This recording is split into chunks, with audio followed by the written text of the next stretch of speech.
Right. This isn't a Columbo impression, but the last time pardon me ma'am, one more thing, that's a Columbo impression. The last time I got up here, turned straight around, looked right into that light, and blinded myself for about 3 minutes, and nearly had a Men in Black moment where I forgot absolutely everything that I was going to say. And luckily it came back after a couple of seconds, so hang on a wee second.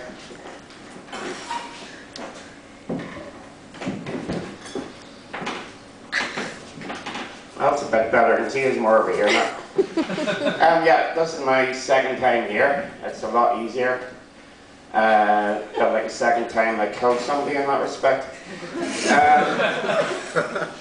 So for anybody who didn't see me last time, I am the face of Potato Chris in Northern Ireland. And I used to do stunt double for Ramsey Nesbitt for the older people in the house.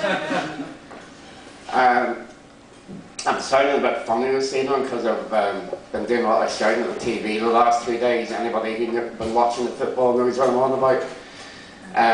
Actually, shouting at the TV quite a lot in general. I've had to call social services, they're going to take it away from me. But yeah, I really actually have done something to my mouth, so I'm sounding a bit like one of the Bowmans out of Family Guy or something. But quite a coincidence, I was in Liverpool last week as well. And the highlight of my week was getting nutted by a seagull. If anybody knows where Liverpool, they've got absolutely huge seagulls over there. I was in the park and just had a wee ice lolly, turned around, this thing went hit me on my arse. And he's landed there beside me and he's giving it all this yeah, I did that, mate, what are you going to do about it? You're okay, mate, you're okay. He's off.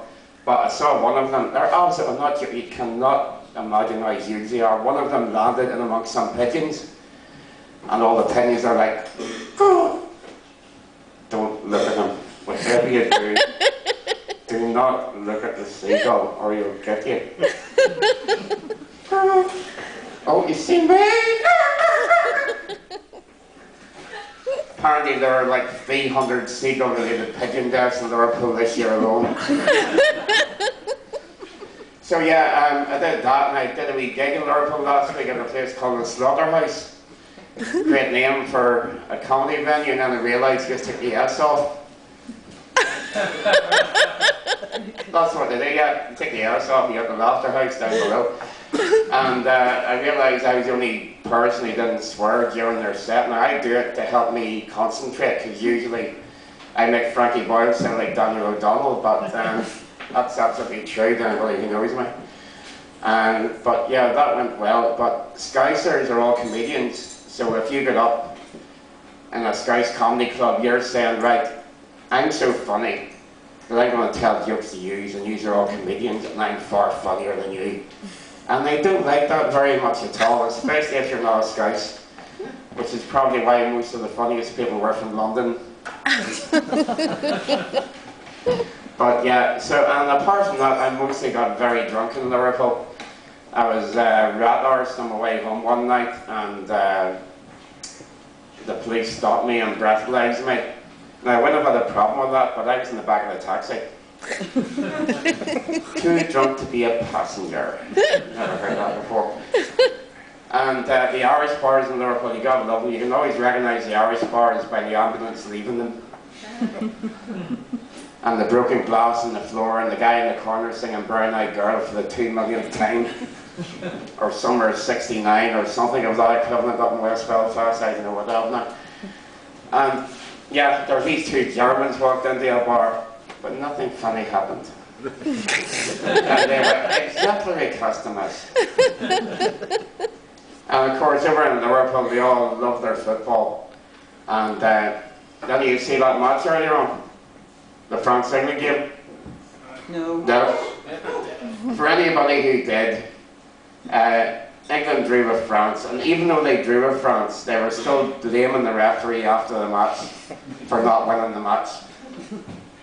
And it got me thinking about other excuses that people have. I mean, there's John Motson, the famous football commentator, who was saying before the match, he remembered back in 2004, the last time France played England, in the European Championships, and he says, England should have won that day.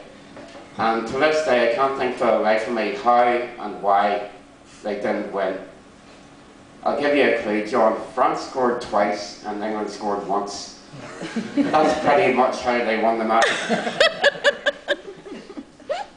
And it got me thinking about other excuses that people make in sports. I was watching the French Open tennis the last couple of weeks, and there was a tennis player called Anne Keofathon, who's English apparently.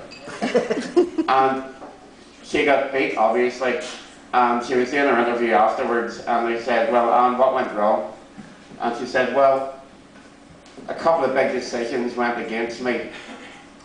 I haven't been in the best of health in the weeks up to the French Open, and I haven't been practicing. But I'm not making excuses.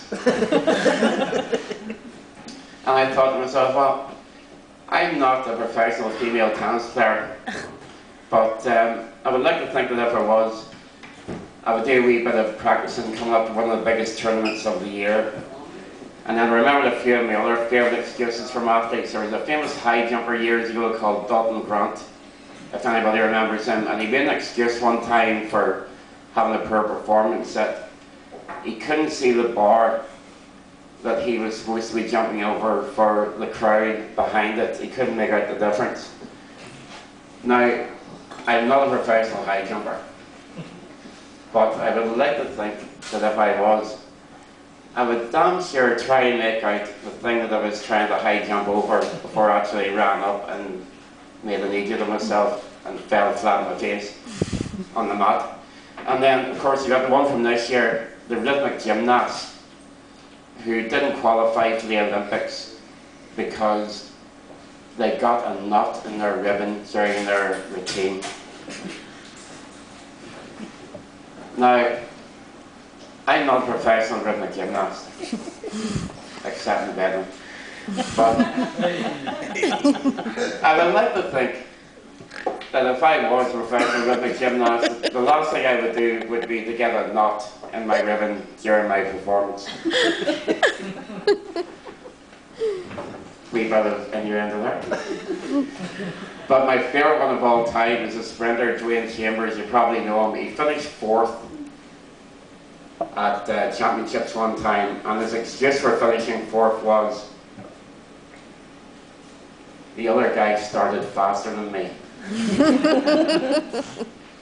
Now, I'm not a professional 100-metre sprinter, you may tell, but I would like to think that the most important aspect of being a 100-metre sprinter would be to start as fast as the other guys around you. And then I thought to myself, well, Dwayne, I don't think it was actually that they started faster than you. I think they actually finished faster than you as well. And that's why he ended up in 4th place. And I'm not sure how long I've been on here, but that's where I'm going to finish for now. So thank you very much. Thank you.